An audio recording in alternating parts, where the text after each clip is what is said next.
Hi there, my name's Andy and I work for the Pace Trust that works in Poole, Bournemouth and Christchurch doing RE lessons, lunchtime clubs and assemblies like this one. What is a group of birds called? It's a flock. What is a group of lions called? It's a pride. What is a group of dolphins called? It's a pod. What is a group of crows called? It's called a murder. And lastly, what is a group of Christians called? It's actually called the church. Now you might be thinking, no, a church is a building with stained glass windows and a cross on the top and a big tower. But actually the Bible says the church is the people. Church is just ordinary Christians who are following Jesus. And you don't have to have a huge number of them. Jesus says where even 2 or 3 are gathered, I am with you. And sometimes churches, the people, use a building. But actually it's still the people. It's a bit like when you go on a school outing or class trip. You might not be in your classroom, but you're still your class, aren't you? And I wonder, if a hospital didn't have any patients or sick people, would that still be a hospital? Or would it just be a building? Church is the people, but sometimes they use a building. And I was thinking, we sometimes ask the question, what are things used for? Anyone got any ideas what this is? It's got a interesting thing on the end. Actually, it's an apple corer, slicer and peeler. Anyone know what this is? Actually, it's for stoning cherries. And what about this?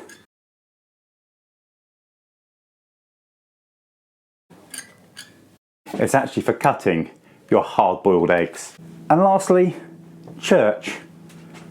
What's church used for? Why does church exist?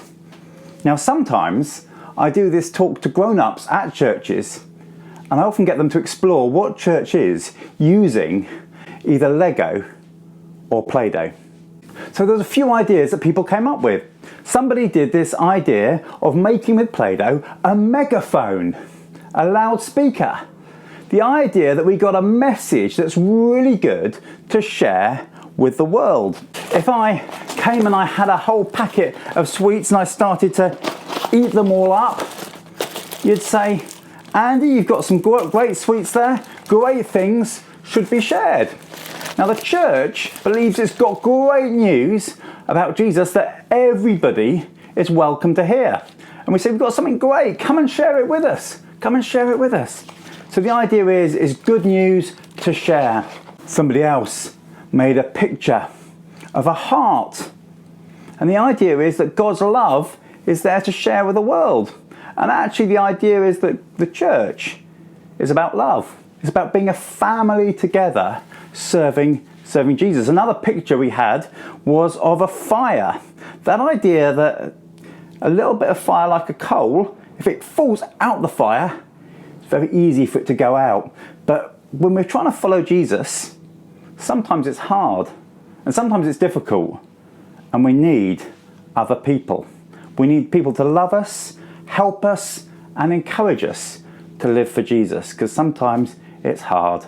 And just as though you might need other people on the football team to help you and encourage you and enable you to play your best possible game, as Christians we need other people around us to help us to live out our faith and to follow Jesus as well as we possibly can. The Bible uses a few pictures. One of them is that as of a body, the idea that every little bit is needed and is valuable and is precious. Another picture the Bible uses is of a family.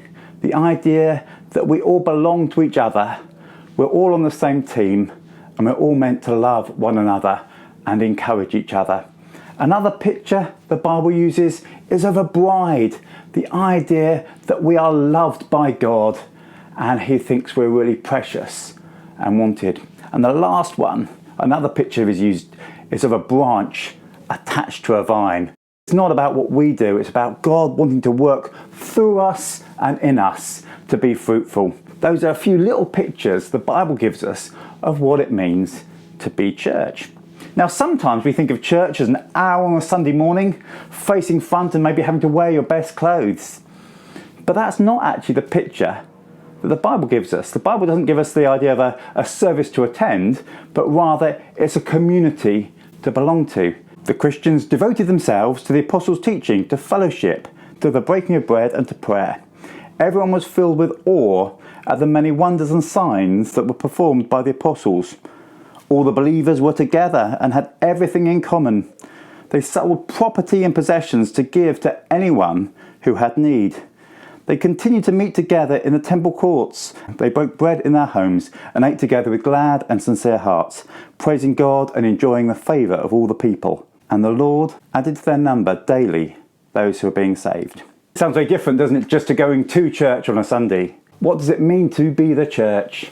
We often think we know what church is as a building or as a Sunday morning service, but actually the Bible teaches something very different about a radical community trying to live out, following God, to see his kingdom come on earth as it is in heaven. So should we just close with a prayer? Dear God, thank you that you call us to be part of your team. Thank you that we all need one another. Thank you that you love us. Thank you that we can be part of your community, living for you. Help us to live for you. Help us to encourage other people as they try and seek to live for you too. Thank you that you want us to be on your team. We don't have to do this on our own, but rather you put people alongside us to help us, to encourage us and to love us. Amen.